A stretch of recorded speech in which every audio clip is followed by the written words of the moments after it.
I said when you departed that I would be here to greet you. I am here.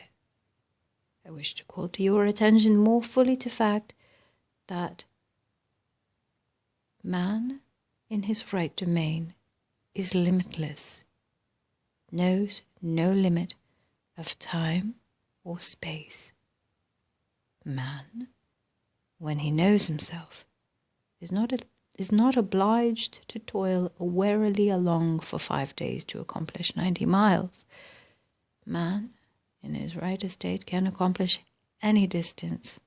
It matters not the magnitude. Instantly. A moment ago I was in the village from which you departed 5 days ago. What you saw as my body still reposes there.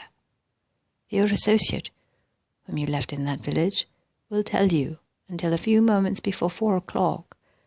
I conversed with him, stating that I would go to greet you as you would arrive here about this hour.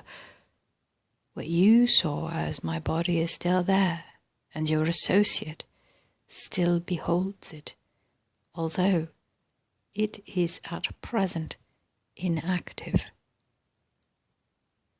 This was done simply to show you that we are able to leave our bodies and greet you at any appointed place, at any specified time.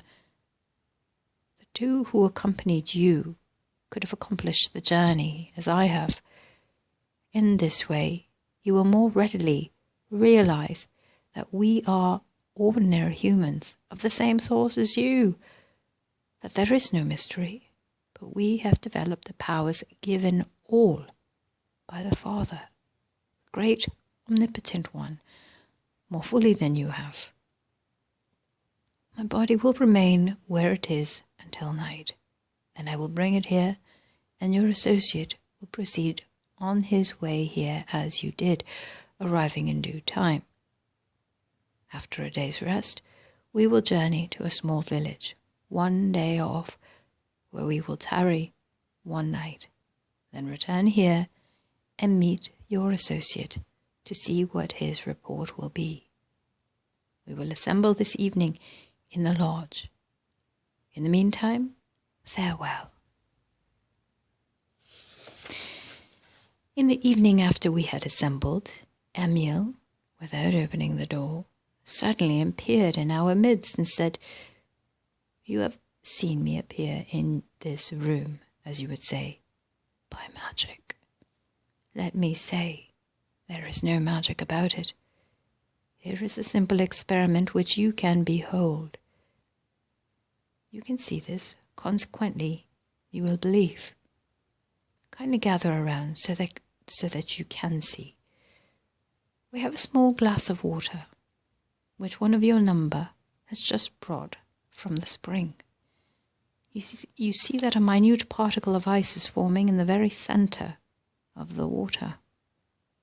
You see it gather to itself, particle by particle, more ice, until now the whole of the water in the glass is frozen.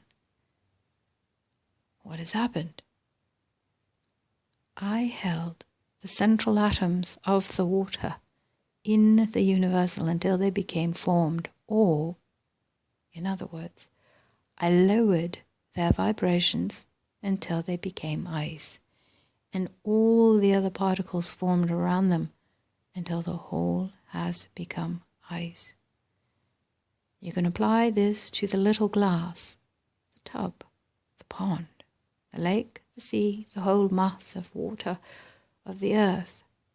What would happen? All would be frozen. Would it not? To what purpose? None. You ask, by what authority? I say, by using a perfect law.